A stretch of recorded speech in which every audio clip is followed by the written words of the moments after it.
Perkenalkan, nama saya Indra Syam, kelas 12 IPS 2. Penggunaan informasi akuntansi. Kegiatan tersebut adalah mengidentifikasi, catatan, dan komunikasi. Kegiatan identifikasi dalam proses akuntansi adalah kegiatan menganalisis bukti transaksi atas peristiwa-peristiwa ekonomi dalam suatu organisasi yang mengaruh kondisi keuangan perusahaan tersebut. Misalnya, pembelian bahan baku, pembayaran utang, dan pembayaran upah karyawan. Mencatat dalam proses akuntansi merupakan kelanjutan dari identifikasi setelah peristiwa ekonomi. Analisis akan dicatat dalam jumlah buku besar dan neraca saldo. Dalam kegiatan percatatan akan dilakukan juga klarifikasi dan pengiklasan. Kegiatan terakhir dari akuntansi adalah mengomunikasi. Untuk mempermudah melakukan komunikasi, perlu dibuat laporan keuangan. Laporan keuangan yang telah dibuat akan memberikan informasi kepada para penggunaan informasi akuntansi. 1. Penggunaan informasi. Menggunakan informasi akuntansi adalah para manajer, seperti manajer pemasaran, supervisor, dan produksi, direktur keuangan, dan pejabat perusahaan. Hal yang disebabkan karena para manajerlah yang bertugas merencanakan, mengorganisasikan, dan pengolahan jalannya suatu perusahaan. Dalam menjalankan suatu perusahaan, manajer dihadapkan pada banyak pertanyaan yang dianjurkan para manajer. Berapa besar biaya produksi yang akan dikeluarkan? Apakah uang kas cukup untuk membayar utang-utang perusahaan? Berapa besar kenaikan gaji yang bisa diberikan kepada karyawan? 2. Penggunaan eksternal. Informasi akuntansi juga dibutuhkan oleh pihak eksternal atau pihak di luar perusahaan. Pihak-pihak tersebut di antara badan perpajakan dan pekerja dan perencanaan ekonomi. Akuntansi yang digunakan oleh para penggunaan eksternal adalah akuntansi standar akuntansi keuangan yang merupakan aturan-aturan yang digunakan dalam pengukuran dan pengajian laporan keuangan untuk penting eksternal. D. Karakteristik kualitas informasi akuntansi.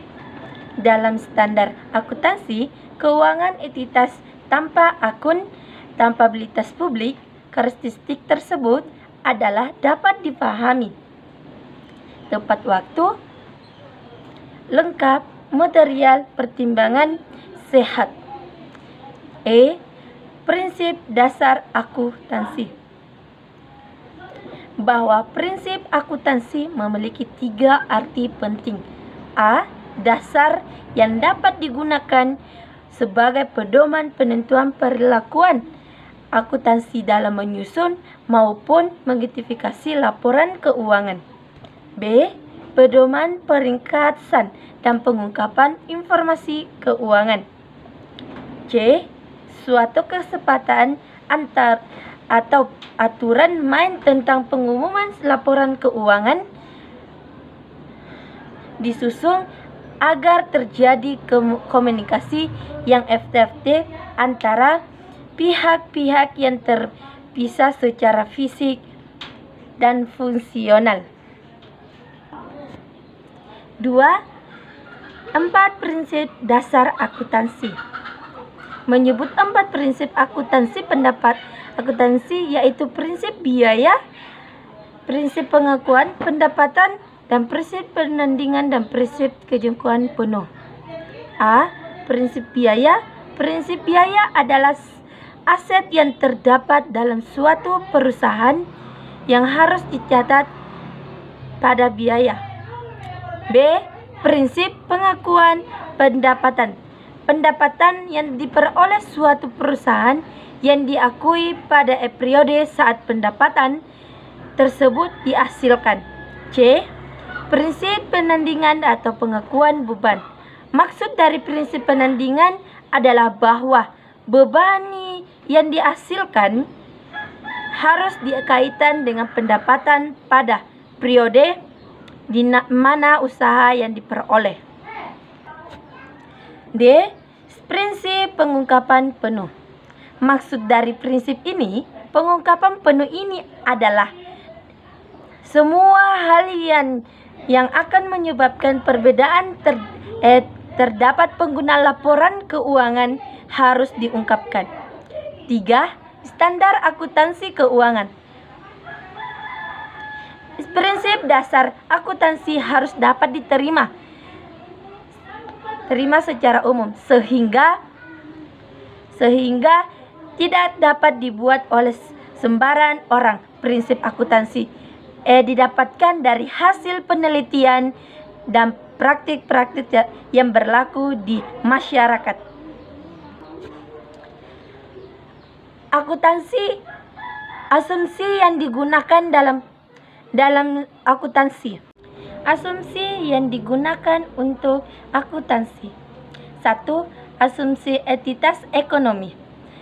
Entitas merupakan organisasi yang diberdirikan sendiri sebagai satuan ekonomi. Asumsi entitas ekonomi 1 menyatakan bahwa entitas akan dibedakan menjadi 2, yaitu entitas memiliki dan entitas ekonomi lainnya. 1.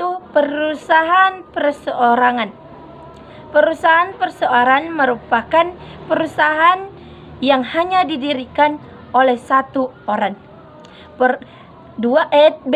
Persekutuan. Persekutuan merupakan perusahaan yang diberikan lebih dari satu orang. Pada saat pendirian persekutuan diadakan suatu perjanjian antar sekutu satu dengan sekutu lainnya. C. Perseorangan terbatas. Perseorangan terbatas PT merupakan perusahaan yang modalnya terdiri atas saham-saham dalam PT tanggung jawab para pemilik saham tersebut. Asumsi kelangsungan usaha. Asumsi ini beranggapan bahwa perusahaan akan terus berdiri dengan adanya anggapan dari maka perusahaan akan memiliki cukup waktu untuk menyelesaikan perjanjian-perjanjian dan kontrak-kontraknya. 4. Asumsi periode waktu. Asumsi beranggapan bahwa umur ekonomi suatu bisnis dapat dibagi dalam periode waktu buatan. Bidang-bidang akuntansi. 1. Akuntansi publik. Akuntansi publik terdiri atas 2 macam, yaitu auditing dan akuntansi perpajakan. Auditing merupakan bidang akuntansi publik yang kegiatannya melakukan pemeriksaan untuk memiliki kewajaran dari laporan keuangan tersebut. B. Akuntansi perpajakan. Akuntansi perpajakan adalah bidang akuntansi publik yang kegiatan membantu perencanaan pajak dan memastikan perusahaan mematuhi aturan perpajakan tersebut. 2. Akuntansi internal perusahaan manajemen. Akuntansi internal terdiri dari atas 4 macam, yaitu akuntansi biaya, penganggaran, perencanaan, sistem akuntansi atau auditing ITER. Akuntansi biaya. Akuntansi biaya adalah akuntansi internal yang kegiatannya menganalisis beban yang dikeluarkan dalam proses produksi. Akuntansi anggaran. Akuntansi anggaran adalah akuntansi internal yang kegiatannya menetapkan sasaran penjualan dan laba serta membuat perencanaan untuk mencapai sasaran tersebut. C. Perencanaan sistem informasi. Perencanaan sistem informasi adalah akuntansi internal yang kegiatannya merencanakan sistem informasi akuntansi yang disesuai dengan yang dibutuhkan oleh pihak internal dan eksternal. D. Audit internal. Audit internal adalah akuntansi internal yang kegiatannya melakukan audit internal perusahaan. Selain kedua bidang akuntansi yang terdapat dalam buku dasar-dasar akuntansi. Profesi akuntansi dan etika.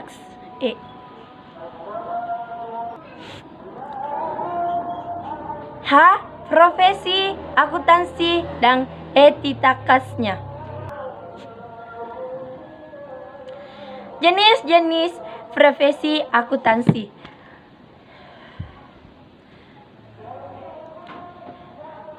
Bahwa akuntansi terdiri dari dua jenis.